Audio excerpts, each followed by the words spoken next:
Ninja Gaiden 2 Black is the surprise remaster game that any action game fan will absolutely love. It's got the weapons,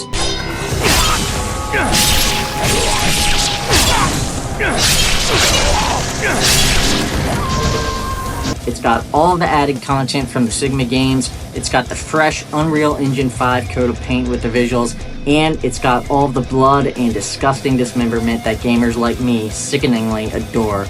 Does it have some flaws? Sure. Like any game, especially one that was first released almost 17 years ago at this point, there are some things that could be better, but for the most part, Ninja Gaiden 2 still holds up in 2025, and with this definitive remastered version, there's just so much to love.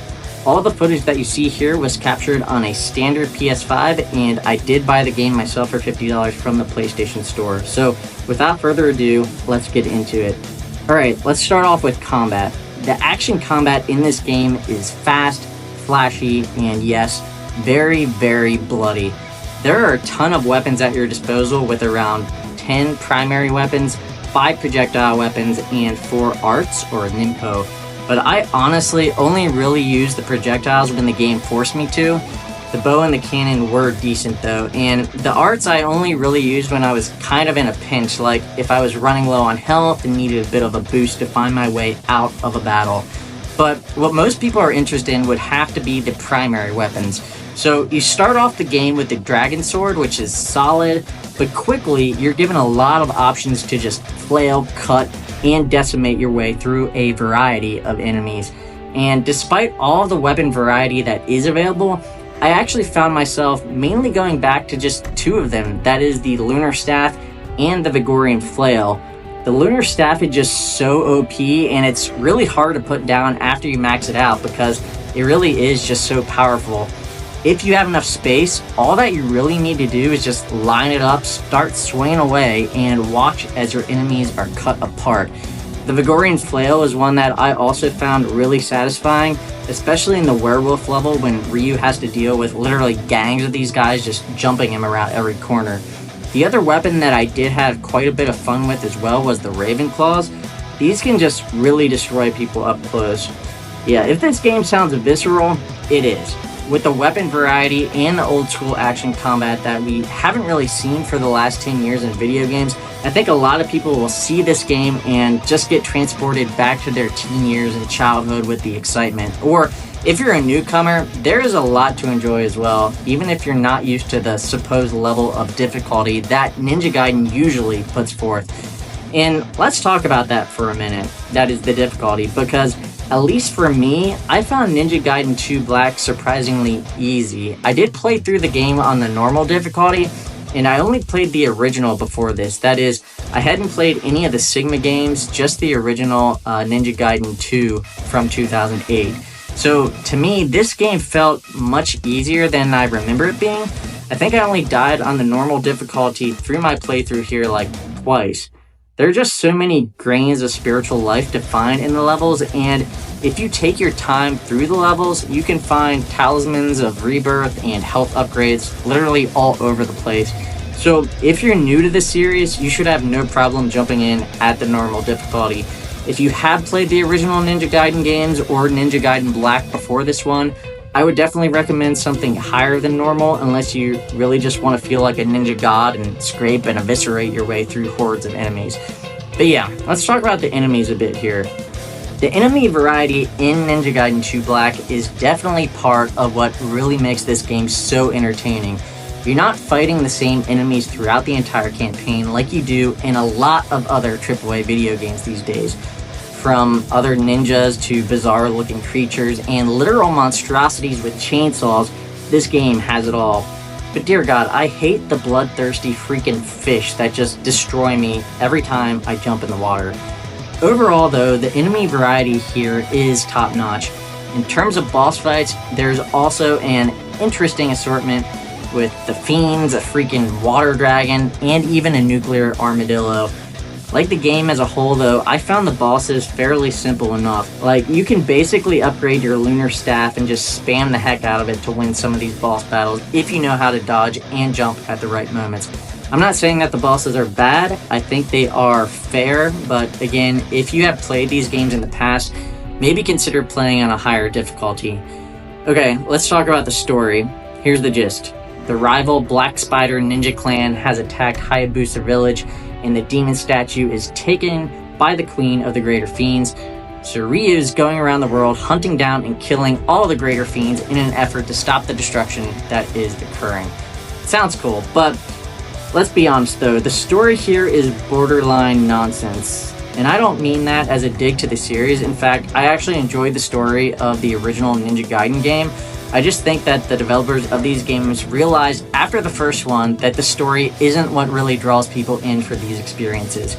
Instead, it's the action combat.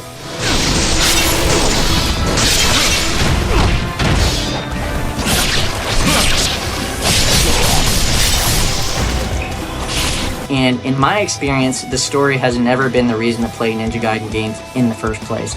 You may find some interesting moments here and there, but don't expect The Witcher 3 here. So, Ninja Gaiden Black also includes other playable characters, including Rachel, a fiend hunter, Momiji, the Dragon Shrine Maiden of the Hayabusa clan, and Ayane, who is the friend of sorts of Ryu, and from another supporting ninja clan.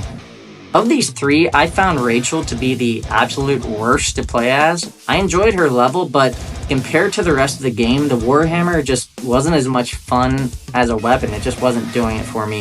However, she did have a machine gun at her disposal, which was pretty cool. Momiji then felt a lot like Ryu, in my opinion. She fights with the Heavenly Dragon Naginata, which, with that weapon, you can take a little bit more space between yourself and your enemy when conducting attacks, which was kind of cool. Ayane, though, was by far my favorite. In fact, this chick was so much fun to play with that I wish she had her own game. She seriously kicks butt with the Kodachi, slicing her way through hordes of enemies and carving people in a way that actually feels faster than Ryu.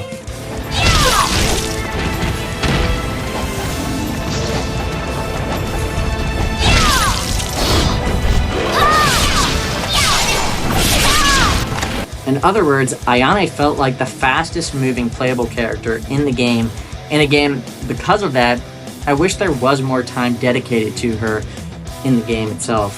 Koei Tecmo, Team Ninja, Xbox, if you're listening, give me a short spin-off game with Ayane. Overall though, with Ninja Gaiden 2 Black, you have a game here that is gorgeous with the Unreal Engine remaster upgrade, but you still have that top-notch action combat that I honestly don't think has been matched in the last 10 years or so. You have a huge variety of weapons to use, an expansive set of enemies to slice through, multiple playable characters, and 17 chapters total. The game is just a load of fun, and even after the 10 or so hours that it takes to finish this game, I can see myself jumping right back in on a higher difficulty just to relive all that thrilling action once again. Yeah, the camera can be wonky at times. A few of the weapons also don't feel as good to use, like the Lunar Staff or the Raven Claws, and the story is complete and utter nonsense, but the fun factor here is off the charts, and if you've ever played and enjoyed the Ninja Gaiden games in the past, this is one that is a must play, and that's why for me, this game earns an easy 9 out of 10. Is it as good as the original Ninja Gaiden Black? In my opinion, no. Ninja Gaiden Black to me is seriously like a 10 out of 10 masterpiece, and probably one of my top 10 video games of all time. Ninja Gaiden 2 Black has a lot going for it though, and so regardless of whether it hits the same highs of the original, this one is easy to recommend, so go play it. Alright folks, that's all that I have for you today on Ninja Gaiden 2 Black. If you enjoyed the video, consider subscribing, but let me know what you think of Ninja Gaiden 2 Black down in the comments below. Did you pick this one up already? Are you enjoying your time as much as me with this game? And what playable character is your favorite other than Ryu? Shout out in the comments down below and let me know what you're thinking. Anyhow, thanks for watching, take care, and I'll see you in the next level.